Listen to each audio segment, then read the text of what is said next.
presento, mi nombre es Lucía y formo parte de la Secretaría de Extensión del SEBE. Primero les quiero agradecer y dar la bienvenida a esta primera charla dentro del marco de emergencias en la clínica veterinaria. Hoy tenemos el agrado de escuchar a Mario Bartolomeo, médico veterinario, especialista en cardiología en la clínica veterinaria y profesor de la Universidad Nacional de Rosario. Luego de la charla vamos a tener unos minutos para hacerle preguntas y despejar dudas que pudieran surgir. Bienvenido, Mario. Muy buenas tardes, ¿cómo va? ¿Todo bien? Muchas gracias por la invitación, un placer estar acá. Gracias. Cuando vos digas, comenzamos, ¿eh? Buenas tardes, ¿cómo? Sí. Los chicos están saludando. Cuando quiera ya puedo arrancar. ¿Vamos? Bueno, dale.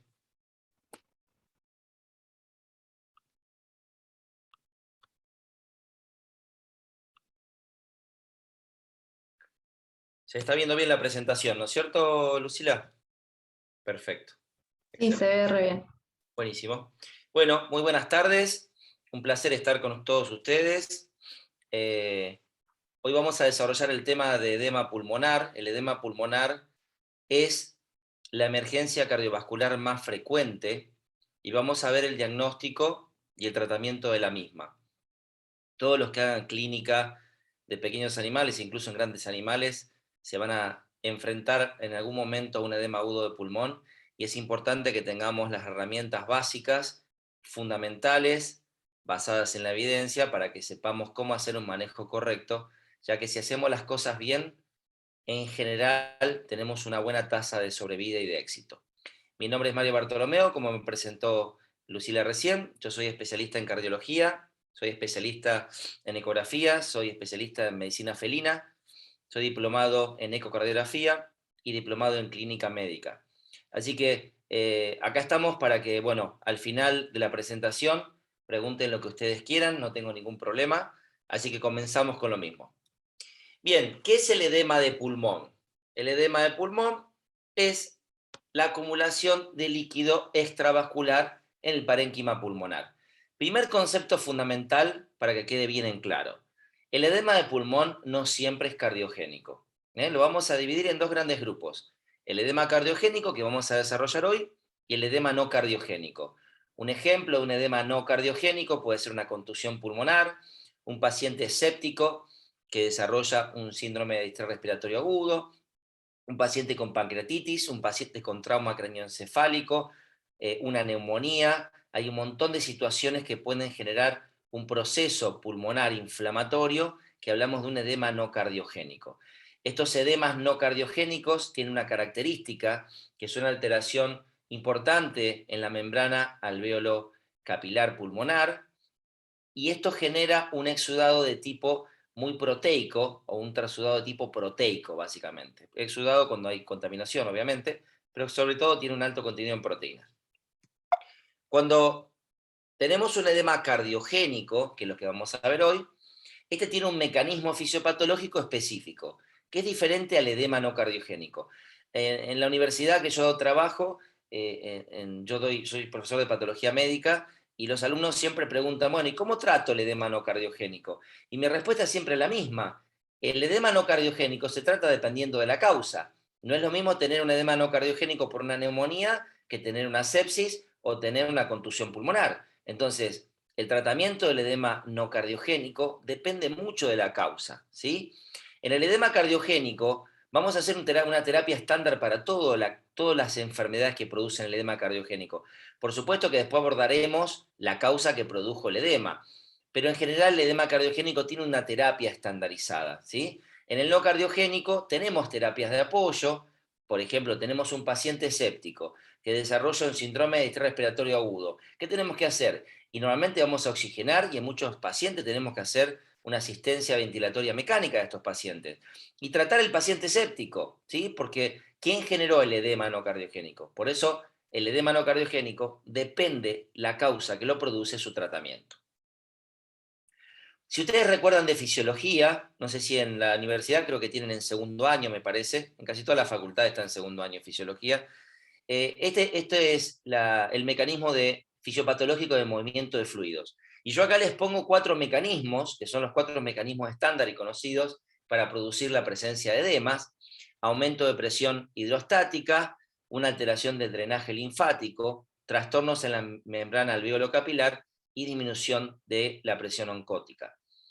Si analizamos estos 4 mecanismos, y yo les preguntara cuando estamos en la presencialidad, siempre hago preguntas sobre esto, y les pregunto, bueno, ¿cuál piensan ustedes que sería el mecanismo productor de un edema cardiogénico? ¿Sí?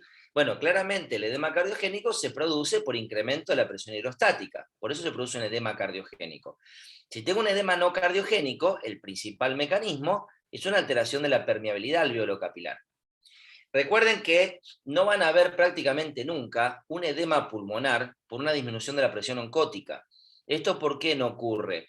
Porque los capilares tienen una permeabilidad no tan selectiva como ocurre en otros tejidos a las proteínas. Entonces, la diferencia de presión oncótica en general se mantiene entre ambos lados de la membrana, y esto hace que por más que baje la presión oncótica, esa diferencia se mantiene.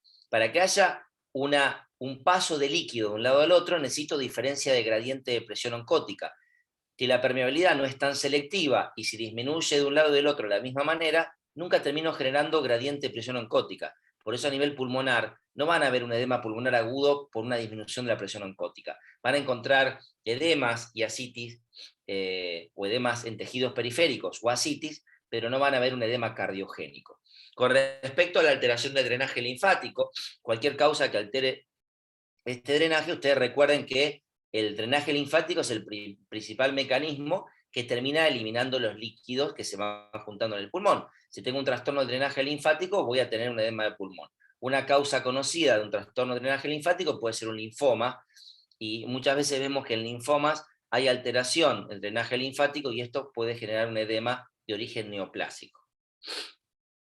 Cualquier cosita, las preguntas después al final, no hay problema. Entonces, cuando hablamos de aumento de presión hidrostática, tenemos 2 mecanismos básicos. Uno es el corazón. El corazón es el mecanismo básico que produce el edema pulmón cardiogénico. Pero recuerden que la fluidoterapia es una terapéutica, y como toda terapéutica tiene beneficios y efectos colaterales. Ustedes creo que deben saber, y si no se los cuento, una de las mayores causas de mortalidad en las salas de terapia intensiva en humanos es la sobrecarga de fluidos. Se utilizan excesiva cantidad de fluidos y esto aumenta notablemente la mortalidad. También ocurre en medicina veterinaria. Por eso siempre debemos ser responsables a la hora de hacer una terapia con fluidos. Hacer terapia con fluidos no es colgar un suero y poner un catéter y pasar el fluido. Eso no es hacer una fluidoterapia. Una fluidoterapia es hacer los cálculos correspondientes, y cada paciente necesita una cantidad de fluido y un tipo de fluido diferente. Por eso tengan presente esto. Recuerden que los gatos tienen baja tolerancia a fluidos y rápidamente pueden hacer edema de pulmón, igual que en los cachorros. Así que, básicamente, las 2 causas que producen incremento de presión hidrostática son el corazón y el exceso de fluidos. ¿Se acuerdan que habíamos hablado que los transudados que se generaban por edema de tipo no cardiogénico eran muy proteicos? Por eso generalmente la furosemida no la utilizamos en esos casos. En este caso tienen bajo nivel de proteína, y en este caso sí, la furosemida es una de las drogas de elección. Bien, ¿por qué se produce un edema cardiogénico? Básicamente se produce porque en la diástole, en el mecanismo del ciclo cardíaco, recuerden el ciclo cardíaco es muy simple, sístole y diástole, para simplificarlo, es más complejo, pero para hacerlo simple, durante el periodo diastólico, el ventrículo izquierdo, la aurícula izquierda y las venas pulmonares son una sola cavidad, ¿sí? En ese momento es una sola cavidad en diástole, porque el ventrículo se está llenando. Entonces, el incremento de la presión de fin de diástole del ventrículo izquierdo se transmite a la aurícula izquierda, a las venas pulmonares y a los capilares. Y esto es lo que genera el mecanismo de edema pulmonar cardiogénico, el incremento de la presión diastólica al fin de la diástole. Si recordamos lo que son presiones capilares normales, a nivel pulmonar hablamos de 12 milímetros de mercurio. Cuando tenemos un edema intersticial entre 18 y 20 milímetros de mercurio, y arriba de 20-25 tenemos un edema alveolar. Ahora vamos a recordar qué es esto de edema intersticial y edema alveolar. Acá tenemos un esquemita que nos muestra claramente un alvéolo con una circulación, del lado izquierdo el mecanismo de edema pulmonar cardiogénico, del lado derecho el edema pulmonar no cardiogénico. Si analizamos el lado izquierdo, como yo les decía, el incremento de la presión hidrostática a nivel vascular se va a transmitir hacia el intersticio. El intersticio, el sistema linfático es el encargado de drenar el intersticio. Cuando este mecanismo se ve sobrepasado, se produce inicialmente un edema intersticial. Si esa presión se incrementa, ese líquido va a pasar a nivel alveolar y se va a producir un edema alveolar. Queda claro, y espero que quede bien en claro, que un edema intersticial tiene menor gravedad que un edema alveolar. No es lo mismo un animal con edema intersticial que con edema alveolar. El edema alveolar es una situación clínica mucho más grave que un edema intersticial. Y después vamos a ver cómo los diferenciamos clínicamente. Del lado derecho de la imagen van a ver cómo en un edema de tipo no cardiogénico hay una alteración en la membrana alveolo-capilar y existe sobre todo infiltración de células inflamatorias justamente por estos procesos de edema no cardiogénico. Bueno, entonces cronológicamente, si hiciéramos una división en fases del edema cardiogénico, podemos dividirlo en una etapa de predema, un edema intersticial y un edema alveolar. En el predema lo que tenemos en realidad es una congestión venosa. Los animales no presentan signos clínicos, pero ya tienen características de un predema. Esto lo podemos diagnosticar por radiografía o por ecografía, ¿sí? Clínicamente también podemos analizar, si vemos venas distendidas, la posibilidad de un predema.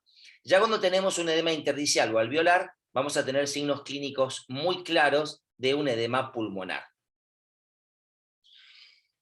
Si analizamos la clínica, que es la base de todo paciente en la medicina humano-veterinaria, vamos a tener estos puntos fundamentales para evaluar. Primero, lo primero que hacemos siempre en emergencias, cualquier tipo de emergencia que sea, tenemos que hacer una observación del paciente, una inspección. Siguiendo los pasos del examen físico, inspección, palpación, percusión, auscultación, siempre debemos hacer una inspección. Esa observación del paciente debe ser rápida y efectiva, porque estamos en emergencia, ¿sí? Las emergencias deben ser rápidas y debemos solucionar los problemas rápidamente.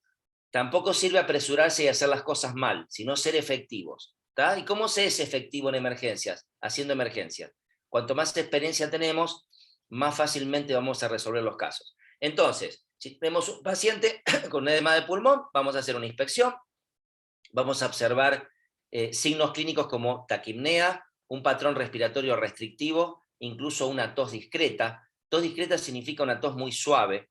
Recuerden que los pacientes con edema de pulmón, ya sean perros o gatos, no suelen tener tos. Eso es un error, pensar que el perro viene tosiendo de la esquina porque está con edema de pulmón y está corriendo una pelota. Eso no existe. Si el animal tose fuerte y juega es porque puede ventilar.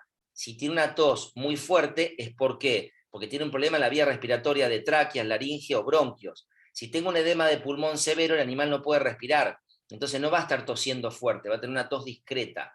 ¿Está claro eso, gente? Que quede bien en claro. Yo siempre digo que si yo salgo del consultorio y tengo dos perros, y uno tose y lo escucho de la esquina, y el otro tose muy suavemente, por ejemplo,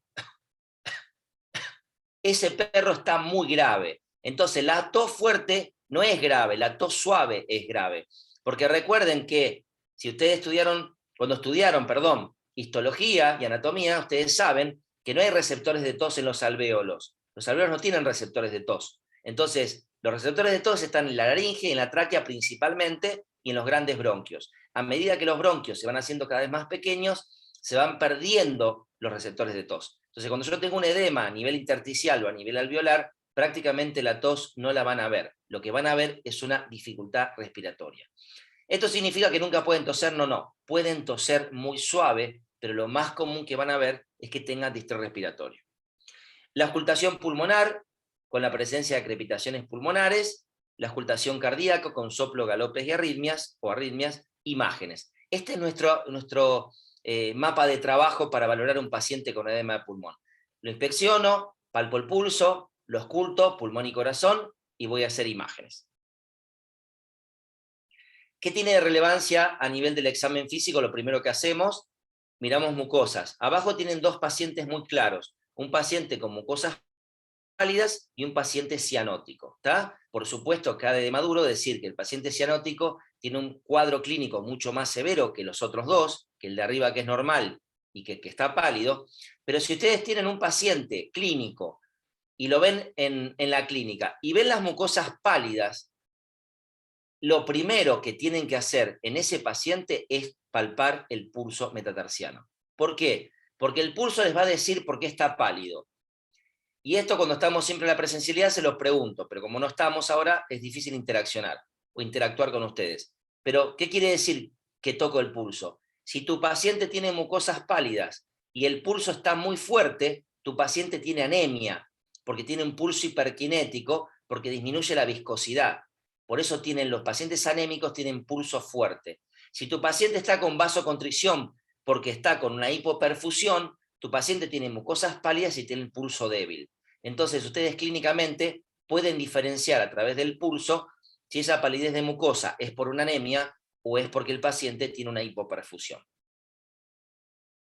Es importantísimo, además, sobre todo en los gatos, observar no solo las mucosas, sino, miren las almohadillas plantares. Todos estos gatos eran pacientes con tromboembolismo, ¿sí?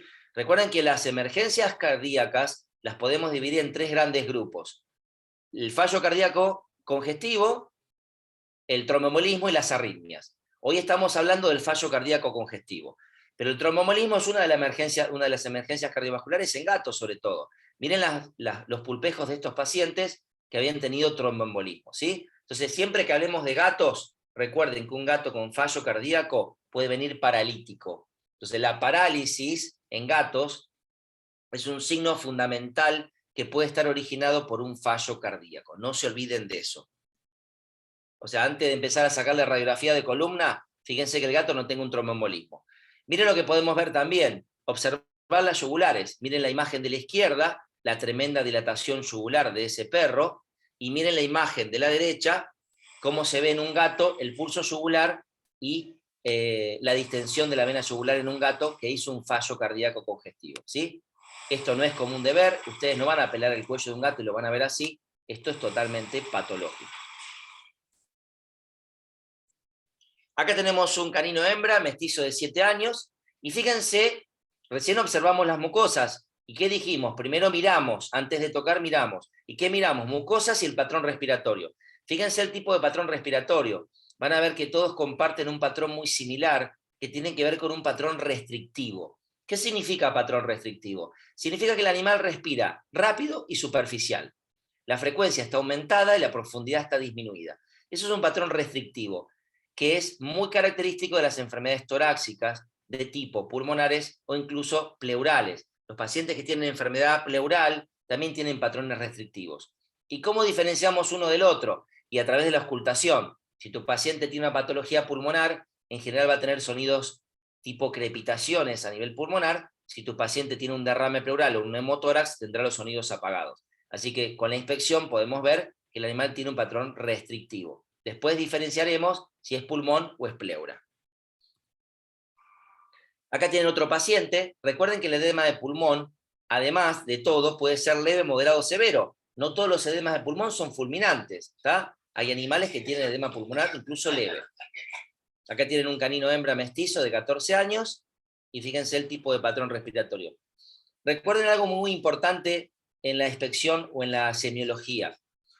Los perros y los gatos no son sonajeros, no pueden hacer ruido. Si hacen ruido, tienen un problema en la vía aérea superior, que se llamará estridor o estertor, dependiendo de dónde esté el problema. El edema de pulmón no hace ruido, ¿tá? Eso es una fantasía de la gente. Mi perro ronca mucho, está con edema de pulmón. Si ronca, tiene un problema en la laringe, punto. Entonces, los problemas cardíacos no se expresan con sonidos. Lo que vamos a ver es un distrés respiratorio restrictivo. Si tu paciente tiene estertor o estridor, tendrá un problema en la vía aérea superior. Puede ser cardíaco y además tener una parálisis laringia. ¿Queda claro? No todos los pacientes tienen el mismo signo clínico. Pero los cardíacos no hacen ruido, no son sonajeros. Acá tienen un cachorrito de 4 meses con un ductus arterioso persistente que se presentó con una respiración paradojal. Si ustedes miran, la respiración paradojal significa que el tórax y el abdomen se mueven en forma asincrónica, ¿sí? Esto es un asincronismo. Esto se puede dar en patologías de derrame pleural, incluso en agotamiento diafragmático. ¿Tá? Entonces, si ustedes ven esto, es un patrón respiratorio de gravedad. Y el animal, si ustedes lo miran, cuando inspira, mete el abdomen y cuando expira lo saca. Hay un movimiento asincrónico, tórax y abdomen. Acá tienen otro perrito, un canino hembra Dachshund, con un edema de pulmón también. ¿Ven que ningún perro hace ruido? Entonces, si ustedes tienen en la consulta un paciente en emergencia que viene con un distrés respiratorio y hace ruido a chancho, que es estertor, o a un silbido, que es un estridor, ustedes piensen en patología de vía aérea superior.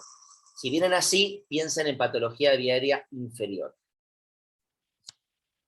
Bueno, y esto, todos los pacientes que vimos antes, eran todos pacientes con edema pulmonar intersticial. Esos pacientes tenían líquido a nivel intersticial. ¿Cómo sé cuando hay un edema alveolar? Porque si se produce un edema alveolar, empieza a inundarse de sangre toda la vía aérea. Entonces el animal tiene hemoptisis, empieza a toser y a escupir sangre del pulmón. Esto es sumamente grave. Esto es un edema alveolar y tiene un pronóstico muy grave.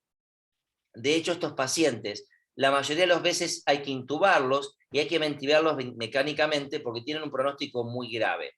Entonces, una cosa es el edema pulmonar intersticial, son los pacientes que vimos antes, que no están tosiendo ni expectorando sangre, y esto es el caso típico de un edema pulmonar de tipo alveolar. ¿Bien? ¿Quedó claro la diferencia entonces entre la clínica de intersticial y alveolar? No hay ninguna duda. Esto es alveolar. Se inundó la vía aérea de sangre. Algo fundamental en la clínica es la palpación del pulso, el pulso arterial. Recuerden que debemos acostumbrarnos a palpar el pulso femoral y el pulso metatarsiano. ¿Qué información tenemos del pulso?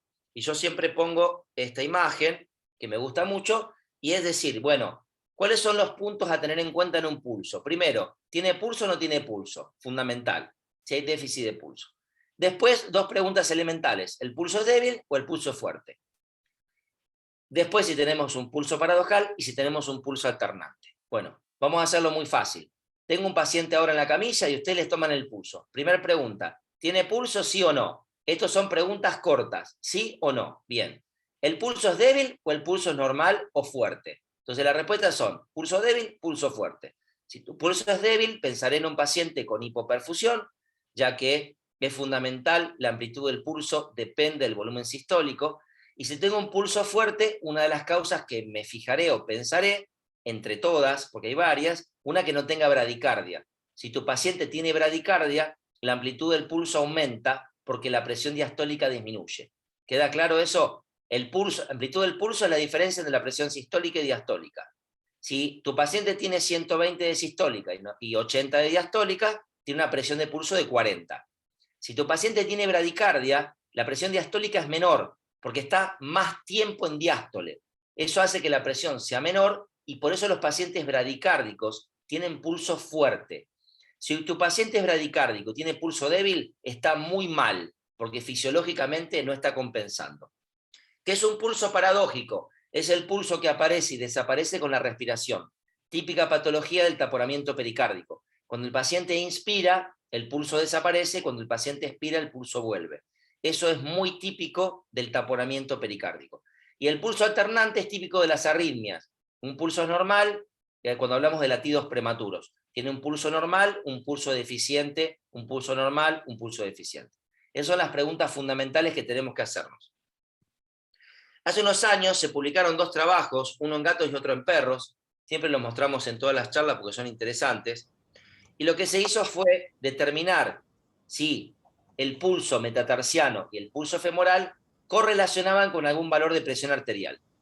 Este estudio está hecho en gatos, lo que se vio que si tu gato tiene una pérdida del pulso femoral, lo más probable es que la presión esté en 60 milímetros de mercurio.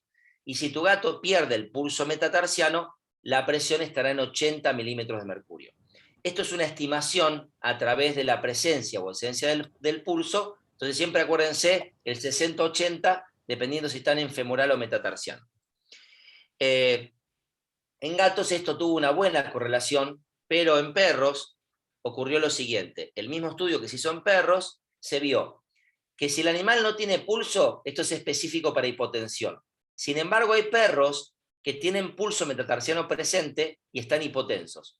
¿Qué quiere decir todo esto? Que en gatos me ayuda y que en perros, si no tengo pulso, está hipotenso. Si tiene pulso, no puedo descartar hipotensión. Auscultación. Seguimos un poco la semiología y les pregunto a todos los presentes para que ustedes piensen.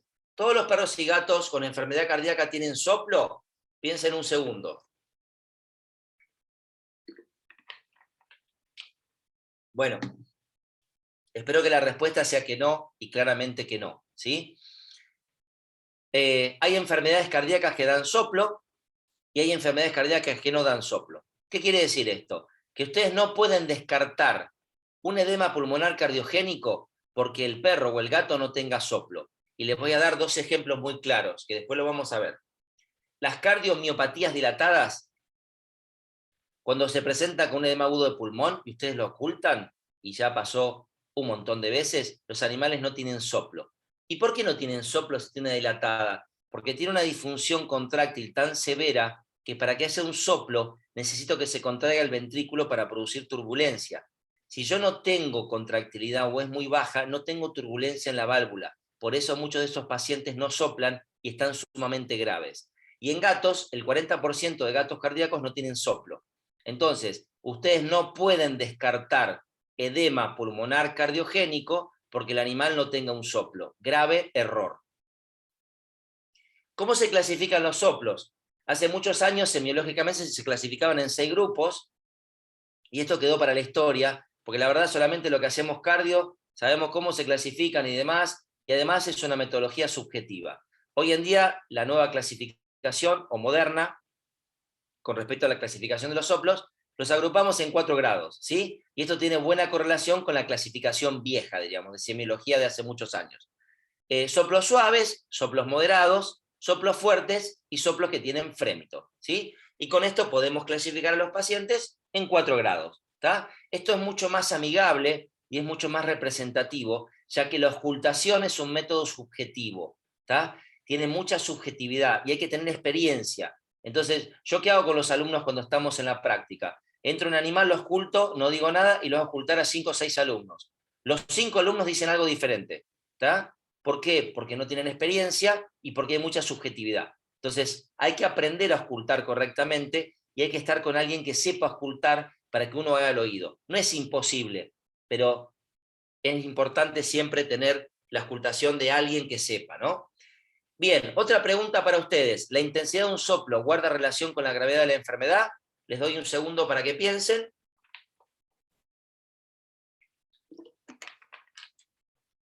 Bien, la respuesta es depende, depende.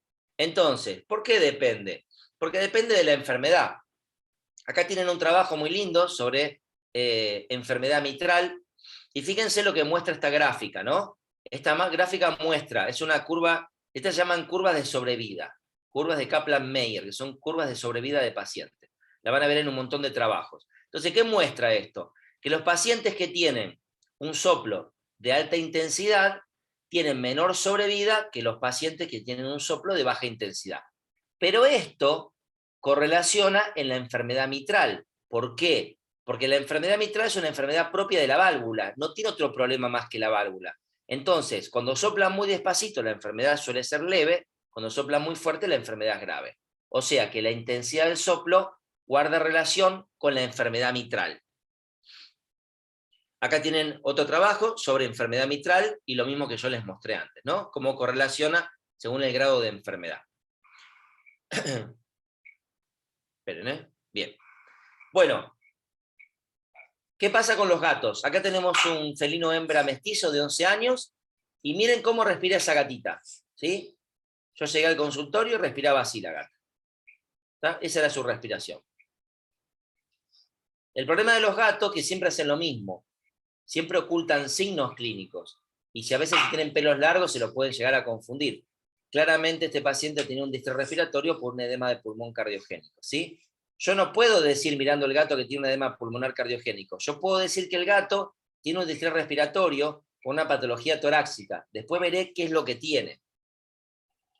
Un gato también puede venir así, ¿sí? Con este tipo de distrés. Fíjense de nuevo, una respiración paradojal, porque recuerden que en los gatos el fallo cardíaco congestivo se puede expresar con edema de pulmón, con derrame pleural es decir, puede haber edema de pulmón y derrame pleural, o edema de pulmón o derrame pleural, y además parálisis. ¿Está? Acá tienen un gato severamente disneico, con la boca abierta y con una respiración paradojal. Este es un caso extremo de gravedad. Y si no pueden tener este gato, ¿y este gato con qué vino? Este gato vino paralítico, ahí tienen un cambio de coloración, y además disneico, porque tenía una parálisis y tenía un edema de pulmón. ¿Está? Entonces, la manifestación de un fallo cardíaco en un gato no solamente es por edema de pulmón, puede acompañarse de derrame pleural, incluso de tromboembolismo. Bien, auscultación en gatos, un dato fundamental para la clínica diaria y para el hogar. Consejo para el hogar. Nunca ausculten un gato como se ausculta un perro. Los gatos se auscultan con el estetoscopio sobre el esternón, no en los laterales del tórax, porque la disposición del corazón del gato es diferente al perro. Entonces, cuando ausculten un perro, el estetoscopio va en ambos laterales del tórax. Cuando auscultan un gato, el estetoscopio va en el esternón del gato. ¿Está claro eso? Bien, acá tienen un trabajo que muestra lo que yo les digo. El punto de máxima intensidad en los gatos está sobre el esternón, no está sobre los laterales. Y otro problema que tienen los gatos, que fue una de las preguntas que yo le hice, si la intensidad del soplo guardaba relación con la gravedad de la enfermedad, en gatos esto no ocurre. ¿Por qué? Porque la mayoría de los gatos tienen soplos suaves, y el gato puede estar muy grave y tener un soplo muy suave. Por eso vamos a romper estos mitos, ¿sí? El soplo muy fuerte siempre habla de gravedad, depende de la enfermedad que tenga. Esto es fundamental que se acuerden. Les voy a dar un ejemplo de un soplo fuerte que no es grave. La comunicación interventricular congénita, que es el pasaje de sangre del ventrículo izquierdo al derecho cuando la comunicación es izquierda-derecha, produce un soplo de alta intensidad cuando el orificio de comunicación es muy pequeño. Si el orificio de comunicación es muy grande, no hay turbulencia y el soplo es muy suave. Yo atiendo el perro de una colega, que incluso es graduada en la Universidad de Esperanza, que compró un perrito de una raza determinada, y cuando se lo trajo no lo había auscultado, lo ausculta y se quería morir. Tenía un soplo que tenía frémito del lado derecho. Cuando le hago el estudio tenía una comunicación intraventricular. ¿Qué le dije a la colega? Le dije, quédate tranquila, porque tiene un soplo muy fuerte, porque el orificio es muy chiquito y tu perro va a vivir muchísimo tiempo. No, bueno, pero tu perro va a vivir un montón de tiempo porque el orificio es muy chiquitito. El perro lleva 7 años de sobrevida, nunca se medicó y nunca se dilató. ¿Qué significa? Que la intensidad del soplo guarda relación con la enfermedad dependiendo de la enfermedad que tenga el paciente. Acá tienen un trabajo muy lindo que dice que el 40% de los gatos con enfermedad cardíaca no tienen soplo. Entonces ustedes jamás, nunca, jamás pueden descartar un gato cardíaco porque no tenga soplo. Eso es un error garrafal. Los gatos pueden tener soplo y no ser cardíacos, y pueden ser cardíacos y no tener soplo. ¿Está?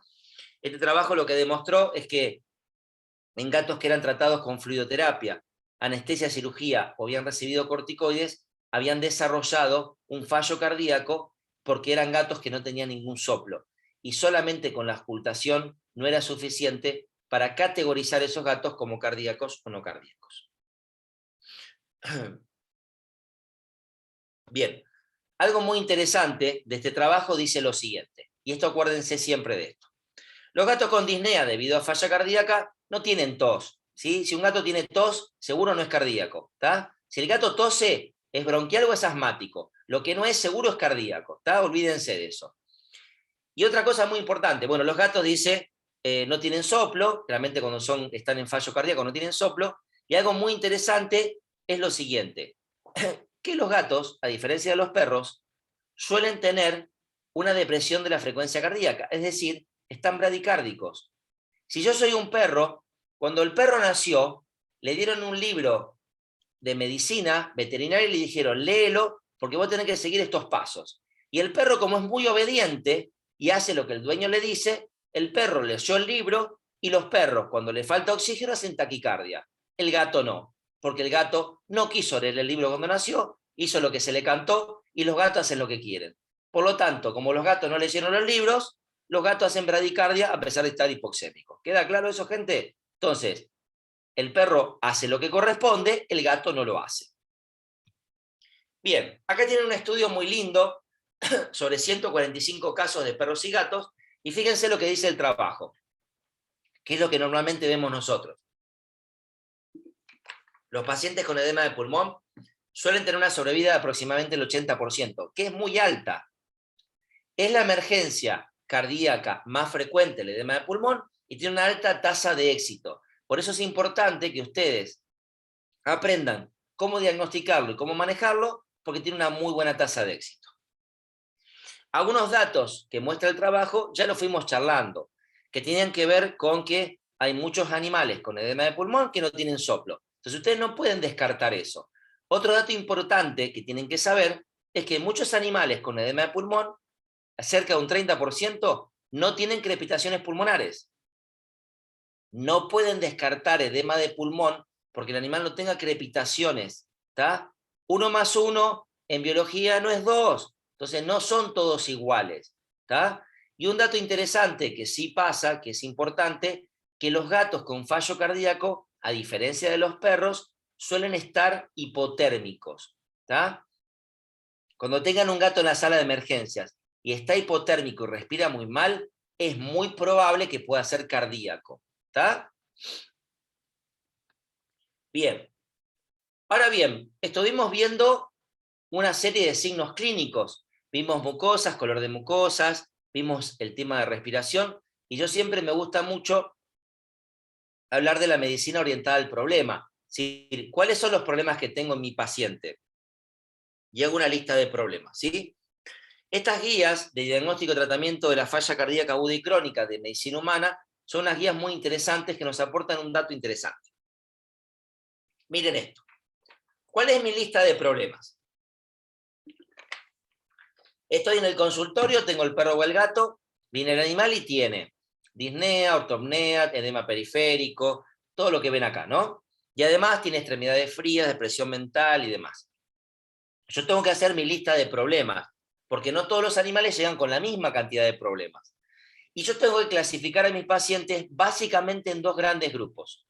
Los que se llaman húmedos y tibios, y lo que se llaman, que lo peor que te puede pasar, ser húmedo y frío. ¿Qué significa tibio y húmedo, frío y húmedo?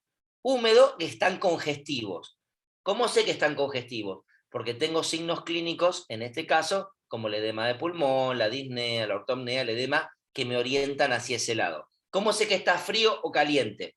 Por el pulso, la depresión mental, las mucosas, algunos estudios de laboratorio como el lactato. Entonces, es importante que yo clasifique a mi paciente en estos dos grandes grupos. Tengo un paciente con un edema de pulmón. ¿Está húmedo? ¿Está tibio o está frío? ¿Y esto por qué es importante? Fíjense algo sumamente importante. Los pacientes con edema de pulmón que están húmedos y tibios tienen una mortalidad del 10%. Pero si tu paciente está frío, la mortalidad es del 55%. Entonces, no es lo mismo tener un edema de pulmón y tener una buena perfusión que tener un edema de pulmón y estar con hipoperfusión e hipotensión. Por eso es importante clasificar a los pacientes. ¿Quedó claro, gente, esto? Espero que sí. Bien. ¿Cómo tenemos la sospecha clínica? Tengo mi paciente, tengo mi lista de problemas, mi paciente tiene mucosas pálidas, el pulso débil, está respirando muy mal, tiene taquipnea. Bueno, tengo una alta sospecha. Mi lista de problemas es, tengo un paciente que tiene disnea, que tiene un soplo, mucosas pálidas. Bueno, con toda esa lista de problemas digo, bueno, mi diagnóstico presuntivo más probable es un edema de pulmón cardiogénico en este caso, ¿no? Bueno, ¿cómo hago para confirmar esto? Por más que yo pueda hacer un tratamiento, puedo empezar, si tengo una alta sospecha, a aplicar una furosemida y hacer oxígeno porque mi paciente está disneico. ¿Qué puedo hacer rápidamente para evaluar? Bueno, tengo muchos métodos complementarios. Radiografías. En lo personal, yo las uso cada vez menos, las radiografías, ¿sí? ¿Por qué? Porque hago eco de pulmón. Acá tienen una imagen típica del área craneal de la radiografía que está aumentada, que me muestra la arteria y la vena del lóbulo apical, ¿sí? Los que saben leer radiografías, esto lo identifican fácilmente. La arteria y la vena tienen que tener en condiciones normales el mismo diámetro. Si yo saco una placa y tengo esto, tengo claramente un patrón congestivo, ¿está? Esto que ven acá arriba, gente, esto es la tráquea.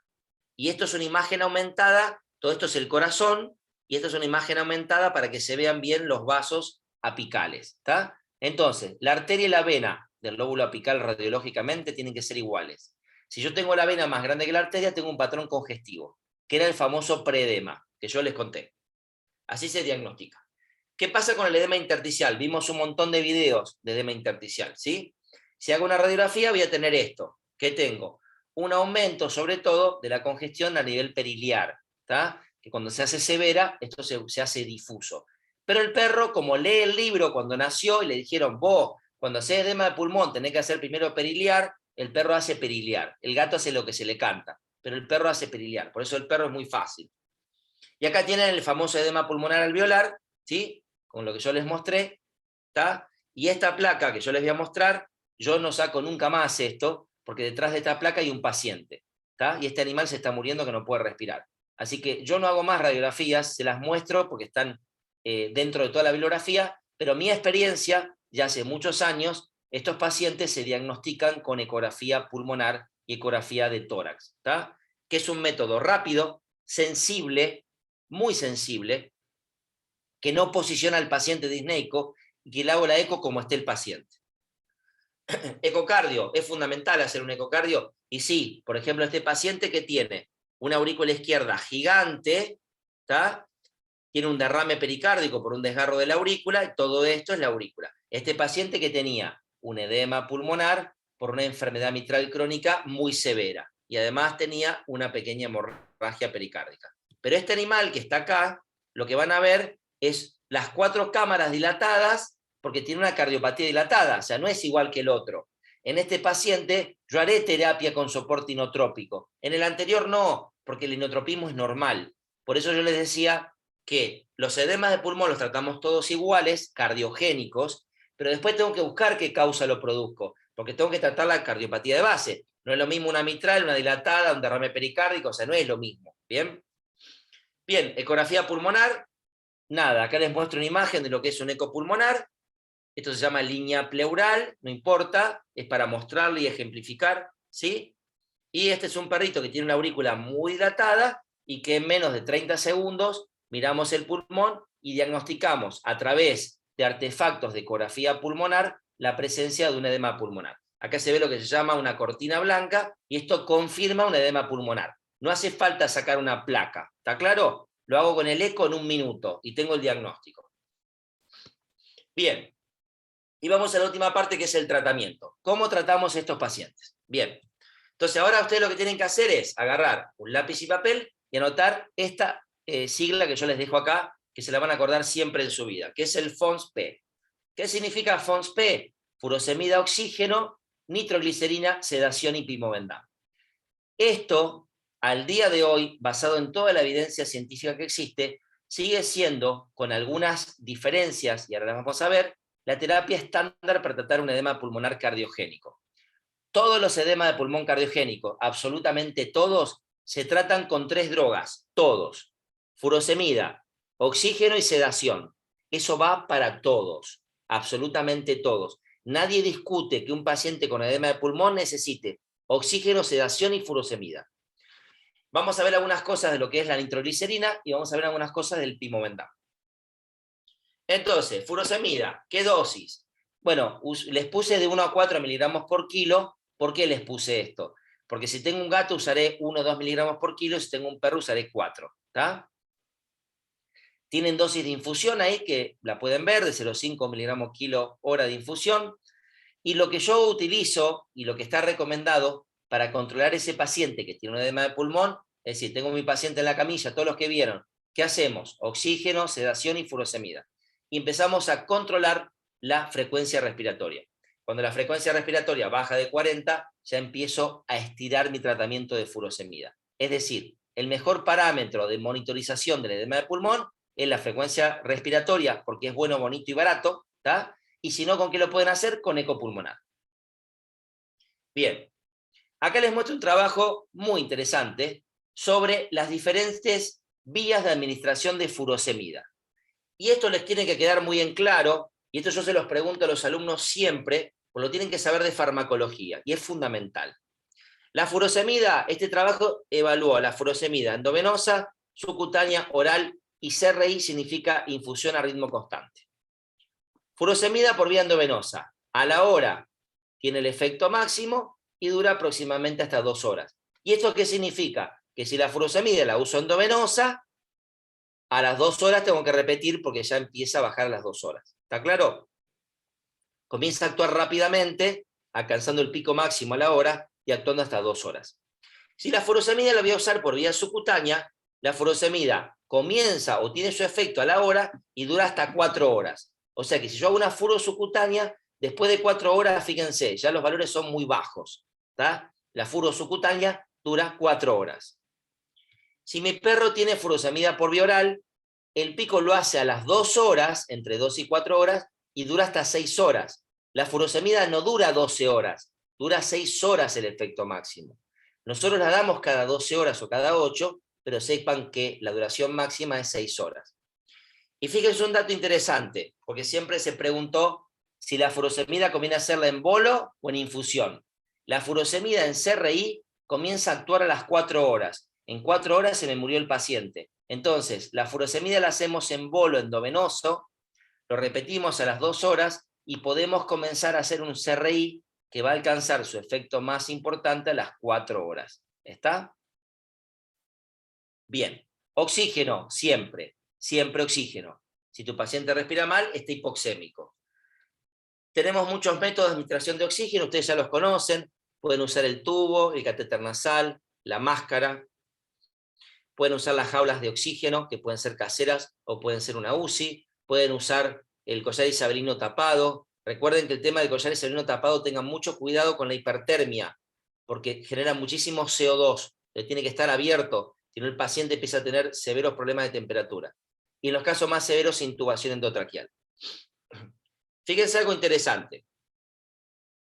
De todos estos métodos, yo quiero lograr usar el método que me logre la mejor fracción inspirada de oxígeno con la menor cantidad de oxígeno. ¿Cuál es el mejor método? El catéter nasal. Si ustedes miran, el catéter nasal utiliza el que menor volumen usa de oxígeno y logra el mismo efecto a nivel de la fracción inspirada de oxígeno. Así que uno de los métodos recomendados en perros es el catéter nasal, que lo pueden usar uni o bilateral con la bigotera, y en gatos, a mí lo que más me gusta es usar las jaulas o las UCI para gatos, porque son menos estresantes. Si tu paciente pasan 2 o 4 horas y el distrés respiratorio es muy severo y no mejora, tenemos opciones de ventilación, invasiva o no invasiva. Una de las tecnologías se llama ventilación, ventilación positiva en la presión, ventilación con presión positiva continua en la vía aérea. Esto necesitamos que el paciente esté despierto y que pueda ventilar espontáneamente.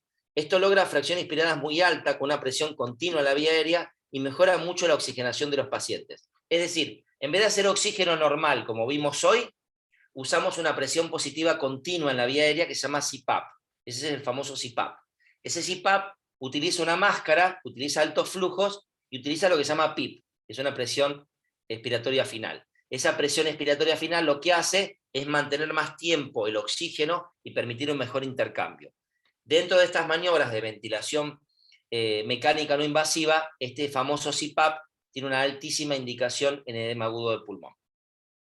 Si tu paciente no mejora y ya está con hemoptisis y escupiendo sangre, tenemos la opción de la ventilación mecánica o la asistencia respiratoria mecánica.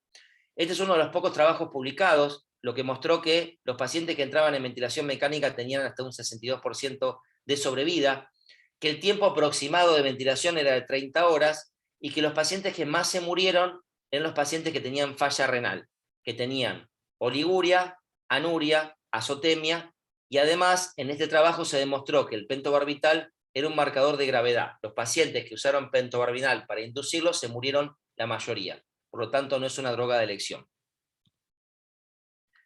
Yo les dije que lo fundamental es furosemida, oxígeno y sedación, y hablamos de dos técnicas de apoyo ventilatorio, como es el CPAP y como es la asistencia ventilatoria mecánica. También podemos usar, sobre todo en perros, parches de nitroglicerina. La nitroglicerina viene en parches, se puede usar en spray, viene en gel, hay un montón de presentaciones. Yo, en general, en los últimos años no utilizo mucho los parches de nitroglicerina, es una opción. Recuerden que si lo usan tienen que retirarlo alrededor de las 18 horas porque genera tolerancia, y ojo el dueño, porque si toca el parche después terminan con dolor de cabeza vasodilatado. Una droga que se utiliza y se puede utilizar en algunos casos es el nitroprusiato de sodio. El nitroprusiato de sodio es un potente vasodilatador arterial y venoso que se utiliza en ciertos casos puntuales. ¿Cuáles son? Enfermedad mitral fulminante. Son pacientes que tienen enfermedad mitral que llevamos 2 horas de tratamiento estándar y no responden a nada. El gran problema del nitroprusiato de sodio es que ustedes no lo pueden usar si no saben qué presión arterial tiene el perro, porque es severamente hipotensor y no se puede usar más de 36 horas. Acá tienen un trabajo muy interesante de la doctora Kirby, que evaluaron 10 perros con insuficiencia mitral fulminante y vieron que esos 7 perros mejoraron el distrés respiratorio en 2 horas cuando utilizaban una dosis de 1 a 3 microgramos kilo hora de nitroprusiato de sodio. Pero los monitorizaban la presión arterial cada 15 minutos para evaluar que no estuvieran con hipotensión. Un perro mejoró el distrés a las 6 horas y tuvieron que utilizar hasta 5. ¿Qué les quiero decir, gente? Que el tratamiento del edema pulmonar cardiogénico se usa furosemida, oxígeno, sedación, siempre. Que en algunos casos tenemos que usar otras cosas, se puede usar nitroprusiato de sodio, que a veces el oxígeno solo no alcanza, que hay que darle un CPAP o la presión positiva en la vía aérea continua o una asistencia respiratoria mecánica, y que además, ahora hablamos de la sedación, tenemos una droga más que es el pimobendan, que ahora les voy a comentar. Con respecto a la sedación, yo en lo personal hay varias drogas que se pueden utilizar, yo les recomiendo para edema pulmonar el butorfanol.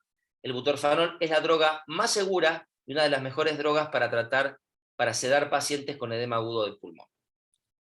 El pimobendan es una excelente droga para el tratamiento de edema de pulmón.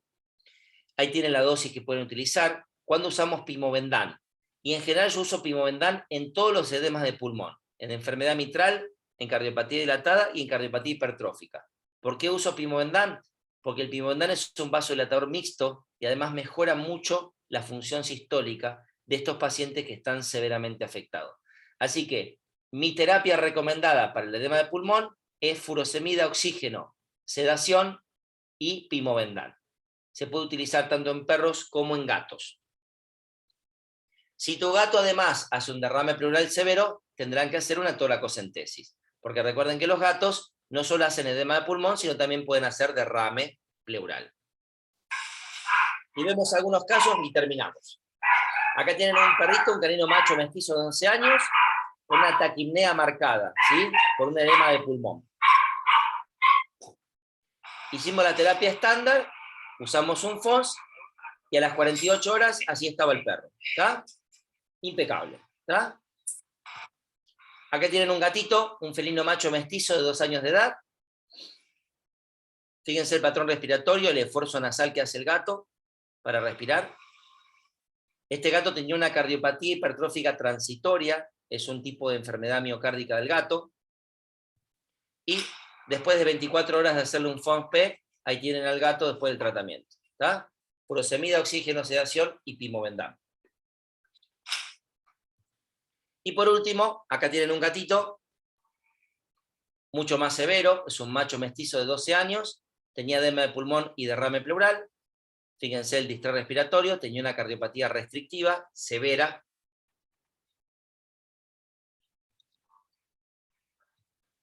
Y acá tienen el gatito con el tratamiento del FONS-P. ¿Está? Una respiración absolutamente normal después del tratamiento.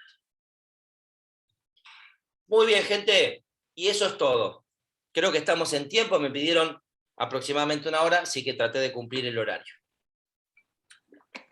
Quedo para las preguntas que quieran.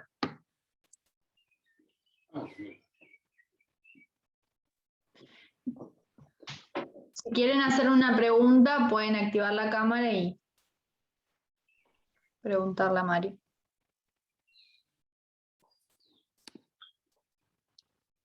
Bueno, Marito, muchísimas gracias. Muy buena No, la por charla. favor. Gracias, Lelito. Muy, muy buena, como siempre. Muchas gracias.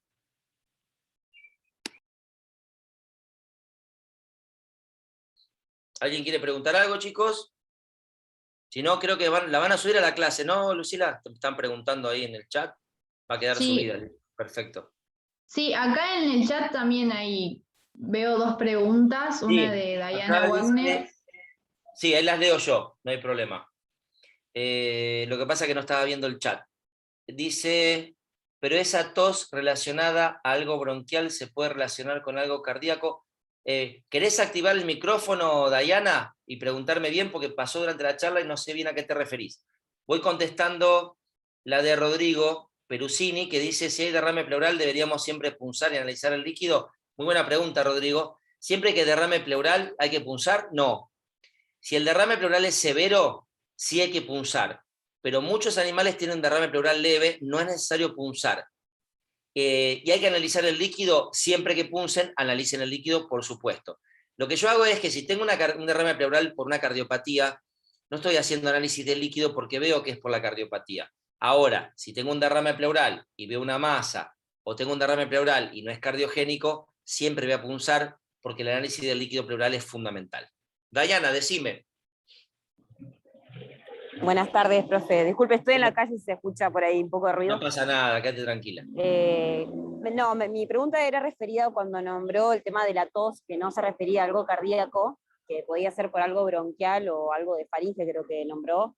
Sí. Si esa tos puede, o sea, igual puede estar relacionado con, digamos, el cuadro cardíaco o no. Porque yo tuve, por ejemplo, un perro cardiópata que tenía tos y, bueno, supuestamente me decía que esa tos, pero venía de bien, Diana, perfecto. Exacto, ya te entendí perfecto. El tema es así, Diana. Lo que yo les decía es lo siguiente. ¿Un perro cardíaco puede tener tos? Por supuesto. ¿Por qué puede tener tos?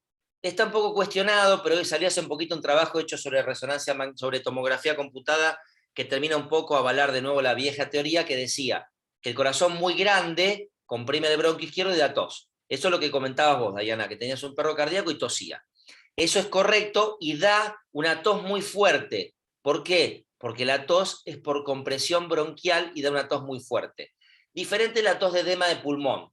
Cuando hay edema de pulmón, normalmente no suele haber tos, y si hay tos es muy suave, porque la tos se produce por el pasaje de líquido de los alvéolos a los pequeños bronquios, porque los alvéolos no tienen receptores de tos, entonces no suelen toser. Pero claro que un perro cardíaco que tiene un corazón muy grande puede toser muy fuerte, y esa tos es por compresión bronquial. Creo que te referías a eso, Diana. Sí, excelente, muchísimas gracias. No, por favor. Bueno, no sé si hay alguna pregunta más. Yo tengo una pregunta. Sí. Con respecto al uso de espironolactona y de otras drogas como el carvedilol, no sé si tienen usos más puntuales para determinadas patologías o se usan también medio general. Bien, buenísima pregunta. Jamás en la vida se va a usar espironolactona para un edema de pulmón. Error garrafal. Por una simplísima razón. La espironolactona es un diurético muy débil. La furosemida produce una natriuresis del 35% y la espironolactona del 8%. Jamás en la vida vamos a usar espironolactona para tratar un edema de pulmón. La espironolactona la usamos en cardiología como antifibrótico, porque los pacientes con enfermedad cardíaca crónica tienen escape de aldosterona. Entonces usamos espironolactona sobre todo para la fibrosis. Pero nunca van a usar espironolactona, jamás, para edema de pulmón, y muy buena pregunta. El carvedilol tampoco se usa, nunca se usa en edema de pulmón, porque es un alfa beta bloqueante. Los beta bloqueantes están contraindicados porque al bajar la frecuencia cardíaca aumenta la presión de fin de diástole. Por eso no usamos beta bloqueantes en estos casos. En humanos sí se usan, pero porque la patología cardíaca humana es coronaria. Entonces, en esos casos sí es importante, pero en nuestros pacientes no. El carvedilol cada vez se usa menos, De hecho, hay algunos estudios que demostraron que no tiene muchos beneficios en perros. Así que yo lo usé en un tiempo, cuando había salido, no vi beneficios, salieron trabajos que comprobaban que no tenía beneficios, así que la verdad que poco. No, por favor, muy buenas preguntas. La cordobesa, me imagino, ¿no? El cantito no falla, ¿eh? Ya me acostumbré. Sí, obvio. ¿Algo más, gente? ¿Alguien quiere preguntar algo más?